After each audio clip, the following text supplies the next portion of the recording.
আসসালামু আলাইকুম। আজকে আলোচনা করব রাঙ্গামাটি পার্বত্য জেলা পরিষদে হস্তান্তরিক পরিবার পরিকল্পনা বিভাগে শূন্য পদে লোক নিয়োগ বিজ্ঞপ্তি ২০২৪। রাঙ্গামাটি পার্বত্য জেলা পরিষদের হস্তান্তরিক স্বাস্থ্য বিভাগে শূন্য পদে লোক নিয়োগের বিজ্ঞপ্তি ২০২৪। আমি সকল কিছু জানিয়ে দিব অবশ্যই। আর বিশাল পদে কিন্তু পরিবার পরিকল্পনাতে সার্কুলার আসতেছে ৭,০০০+। যারা সার্কুলারটি সবার আগে পেতে চান আমার চ্যানেলটি সাবস্ক্রাইব করে পাশে থাকেন। সবার আগে আমার চ্যানেলে আপলোড দেওয়া হবে, তাই অবশ্যই চ্যানেলটি সাবস্ক্রাইব করে পাশে থাকলে সবার আগে আপনার কাছে নোটিফিকেশন চলে যাবে। আপনি আর খোঁজা লাগবে না যে কত তারিখ সার্কুলারটি প্রকাশিত হবে। দেখেন আমি মূল কথায় চলে যাচ্ছি। আর অবশ্যই আপনাদের জন্য সিভিল সার্জন কার্যালয় প্রত্যেকটি জেলাতেই কিন্তু পরীক্ষা অনুষ্ঠিত হতে যাচ্ছে। সিভিল সার্জন কার্যালয়ে যে পরীক্ষা অনুষ্ঠিত হচ্ছে ওই পরীক্ষা যাচাই বাছাই করে ৬৬ জেলার জন্য ৬৬টি সাজেশন তৈরি করা হয়েছে। আপনি যে অধিদপ্তর অর্থাৎ যে জেলার পরীক্ষার্থী হয়ে থাকেন আমার এই চূড়ান্ত সাজেশনটি পড়তে পারেন, ইনশাল্লাহ শতভাগ কমন পাবেন। তাই সিভিল সার্জন কার্যালয়ে পিডিএফ নিতে আমার এই হোয়াটসঅ্যাপ নাম্বারে মেসেজ করে বলুন যে ভাই আমার এই সিভিল সার্জন কার্যালয়ে চূড়ান্ত সাজেশন প্রয়োজন, সাথে সাথে সাজেশনটি পেয়ে যাবেন। সাজেশনের মূল্য ১০০ টাকা। আমি মূল কথায় চলে যাচ্ছি। দেখেন আমি এখন দেখিয়ে দিব যে সার্কুলারটা প্রকাশিত হয়েছে। ওই সার্কুলারটা আমি এখন দেখিয়ে দিব যে চট্টগ্রাম এখানে রয়েছে, আপনারা দেখতেছেন। আমি সকল কিছু ইনশাল্লাহ দেখিয়ে দিব আপনাদের সুবিধার্থে। আমি জুম করে দিচ্ছি। দেখেন এখানে রয়েছে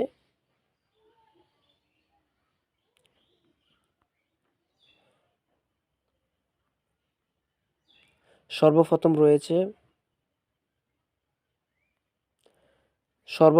রয়েছে কোল্ড চেইন টেকনিশিয়ান, যেটা পদ সংখ্যা ১টি। শিক্ষাগত যোগ্যতা প্রয়োজন আপনার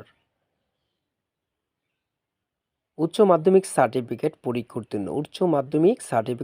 উত্তীর্ণ। আমি শুধু সংক্ষিপ্তে এগুলো পড়ে যাচ্ছে, আপনার বাকিগুলো দেখে নেবেন। যেমন কোনো স্বীকৃত বোর্ড হতে রেফ্রিজারেশন বা এয়ার কন্ডিশনিং, ডেটি উচ্চ মাধ্যমিক সার্টিফিকেট, ভোকেশনাল পরীক্ষা উত্তীর্ণ। এগুলো আপনারা দেখে নেবেন। আমি শুধু মূল কথাগুলো পড়ে যাচ্ছি। এবং বয়স কিন্তু 18 থেকে 30, প্রত্যেকটি পদের জন্য 18 থেকে 30 বছর। ২ নম্বর স্টোর কিপার, পদের সংখ্যা 4। শিক্ষাগত যোগ্যতা রয়েছে এসএসসি পাস অর্থাৎ উচ্চ মাধ্যমিক সার্টিফিকেট পাস হলে আপনারা আবেদনটি করতে পারবেন। তারপরে রয়েছে পরিসংখ্যানবিদ। ৩ নম্বরে রয়েছে পরিসংখ্যানবিদ পদের সংখ্যা 2 এবং শিক্ষাগত যোগ্যতা রয়েছে স্নাতক অথবা সমমানের ডিগ্রি। তারপরে রয়েছে স্বাস্থ্য সহকারী পদের সংখ্যা 36টি। শিক্ষাগত যোগ্যতা প্রয়োজন উচ্চ মাধ্যমিক সার্টিফিকেট পাস হলে আপনারা আবেদনটি করতে পারবেন, যেটা হচ্ছে স্বাস্থ্য সহকারী। ঠিক আছে, এই পদে কিন্তু অধিক নিয়োগ করে থাকে, অনেকজন প্রার্থী কিন্তু আবেদন করে থাকে। এই পদের জন্য অনেক যাচাই বাছাই করে গুরুত্বপূর্ণ সাজেশন তৈরি করা আছে। যারা নিতে চান হোয়াটসঅ্যাপের নাম্বারে মেসেজ করে বলুন। দেখেন তারপরে রয়েছে, আমি দেখিয়ে দিচ্ছি। তারপরে অফিস সহকারী কাম কম্পিউটার মুদ্রাক্ষরিক, পদের সংখ্যা 12টি। শিক্ষাগত যোগ্যতা প্রয়োজন উচ্চ মাধ্যমিক সার্টিফিকেট পাস, অর্থাৎ কম্পিউটারে কিন্তু অভিজ্ঞতা প্রয়োজন আপনাদের। ড্রাইভিং, তারপরে রয়েছে সর্বশেষ যেটা ড্রাইভিং, পদের সংখ্যা 3।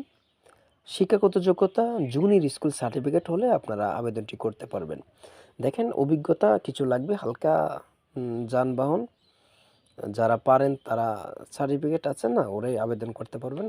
এ পরীক্ষায় যে গাড়ি চালকের পরীক্ষা অর্থাৎ ড্রাইভারের পরীক্ষাটা একদম সহজ হয়ে থাকে, একদম সহজ।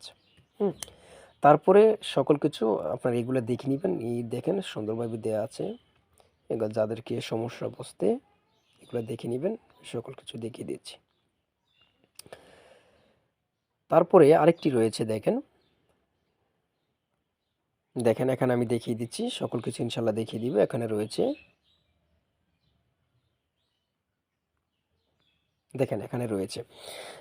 এই পদগুলো তো রয়েছে, শুধু রাঙ্গামাটির স্থায়ী বাসিন্দারা আবেদন করতে পারবেন।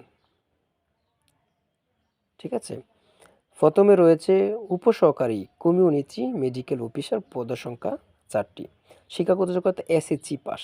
হুম পরিবার পরিবার কল্যাণ পরিদর্শিকা। হ্যাঁ, শুধুমাত্র মহিলাদের জন্য 14টি এসএসসি পাস হলে আবেদন করতে পারবেন। তারপরে রয়েছে 3 নম্বরে দেখেন, 3 নম্বরে রয়েছে অফিস সহকারী কাম কম্পিউটার মুদ্রাক্ষরিক পদসংখ্যা 1, শিক্ষাগত যোগ্যতা উচ্চ মাধ্যমিক সার্টিফিকেট পাস। 4 নম্বরে রয়েছে অফিস সহায়ক পদসংখ্যা 1 এবং শিক্ষাগত যোগ্যতা এসএসসি পাস হলে আপনারা আবেদন করতে পারবেন। 5 নম্বরে রয়েছে নিরাপত্তা প্রহরী পদসংখ্যা 5টি, 8ম শ্রেণী পাশে আবেদন করতে পারবেন। সর্বশেষ আয়া শুধুমাত্র মহিলাদের জন্য সংরক্ষিত 3 পদসংখ্যা এবং কি 8ম শ্রেণী পাস হলে আপনারা আবেদন করতে পারবেন। দেখেন এগুলো আপনারা দেখে নেবেন, শূন্য পদগুলো এগুলো আপনারা দেখে নেবেন। হ্যাঁ, আমি জুম করে আপনাদেরকে দেখিয়ে দিচ্ছি। এতগুলো পড়লে কিন্তু ভিডিও অনেক লম্বা হবে, আর বাংলা পড়ে এগুলো আপনারা পড়তে পারবেন। এগুলো আপনারা একটু দেখে নেবেন। আর যাদের যে সমস্যা কমেন্টে মেসেজ করবেন, সাথে সাথে উত্তর পেয়ে যাবেন। ঠিক আছে, আমি আপনাদের পাশে সব সময় আছি। সবাই ভালো থাকবেন, সুস্থ থাকবেন। আল্লাহ হাফেজ।